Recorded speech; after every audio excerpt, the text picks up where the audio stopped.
All right, today we are jumping headfirst into Chapter 7 of the Bhagavad Gita. And let me tell you, this chapter makes a claim about knowledge that is, well, it's absolutely staggering. I mean, seriously, think about that for a second. What if there was a single truth, a single insight so complete that once you really got it, there would be nothing left to know? That's the incredible promise right at the start of this chapter, and it's the huge question we're going to unpack today. So, here's our roadmap. We're going to start with this promise of ultimate knowledge. Then we'll get into the blueprint of reality itself, what the Gita calls God's two natures. We'll look at how to find the divine in everyday life and then tackle the big obstacle, this great illusion that keeps us from seeing it.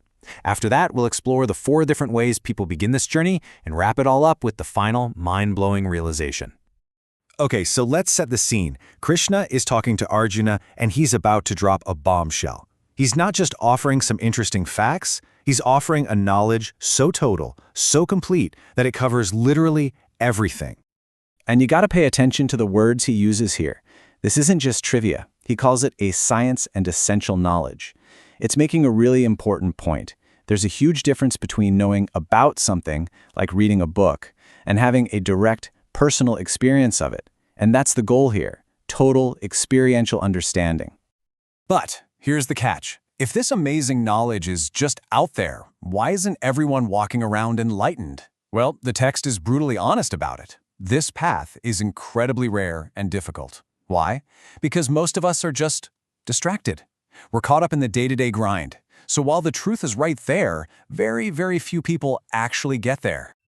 So how does this ultimate knowledge even work? Well, Krishna breaks it down.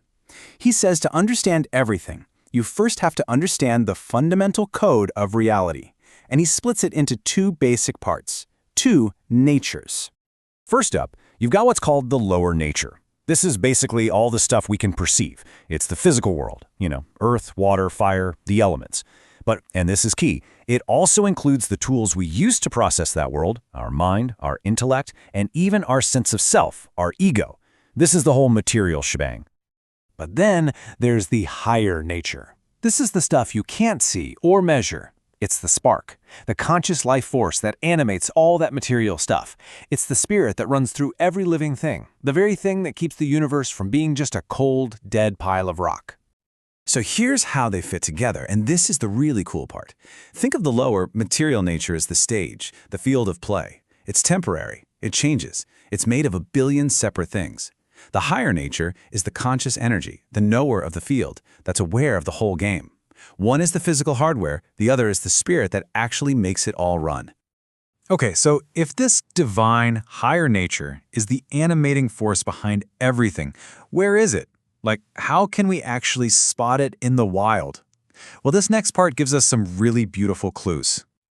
I mean, what a perfect metaphor, right? The divine isn't just another pearl on the necklace, it's the thread itself, the invisible string that passes through and connects every single separate thing, holding the entire universe together. Without that thread, everything just falls apart. And then the text gets even more poetic. It says the divine isn't some distant, abstract thing. It's the very essence of what we experience every single day. It's the taste of water, the light from the sun, the smell of the earth, the intelligence in a brilliant idea. It's the very life pulsing in all of us. It's basically telling us to find the sacred in the ordinary. Now, this brings up a really obvious question. If the divine is the string connecting everything, why can't we see it? Why does the world feel so random and disconnected so much of the time? Well, the Gita has a one-word answer for that: Maya. So what is Maya? It's described as this divine, cosmic illusion. It's like a veil that's draped over reality. It's a powerful force that tricks our senses into thinking that this temporary material world is the only thing that's real, while the eternal truth holding it all together stays hidden in plain sight. And the text uses this amazing analogy. It says Maya is like a master magician putting on a show. We're the audience, and we get so caught up in the tricks, the drama, the successes, the failures of life, that we completely forget the magician is even on stage. We mistake the illusion for what's actually real. So how does this magical illusion work? It operates through 3 fundamental forces, or qualities, called the gunas. Everything in the material world is a blend of these 3. Sattva, which is all about balance and harmony. Rajas, which is passion and restless energy, and tamas, which is inertia and ignorance. Our minds are constantly being pulled around by these forces, keeping us distracted and tangled up in the magician's show. So if we're all stuck in this grand illusion, how in the world do we get out? The Gita is actually really practical here. It lays out 4 main types of people who start to turn towards something more, who start trying to peek behind the curtain. And what's great is that it acknowledges that there's no single right reason to start looking. Some people are distressed, they turn to the divine to escape pain. Others are seekers of gain, they pray for wealth or success. Then you have the inquisitor who's just genuinely curious and wants to understand how it all works. And finally, you have the wise knower, the one who already sees the truth and lives in that connection. Now, while all of these paths are seen as valid starting points, the text does suggest there's a kind of hierarchy. The highest path belongs to the jnani, the wise knower. This isn't someone who just has a bunch of theories. It's someone who has a direct, living experience of that divine unity and is totally devoted to it day in and day out. And this brings us full circle, right back to that ultimate knowledge we talked about at the beginning. This is the destination. This is the final prize at the end of the journey. This is the final realization, the ultimate truth. Vasudeva is all. It means the divine is everything, not just in everything, but it is the fabric of everything. It's that moment the pearl on the string realizes it was never separate from the string in the first place.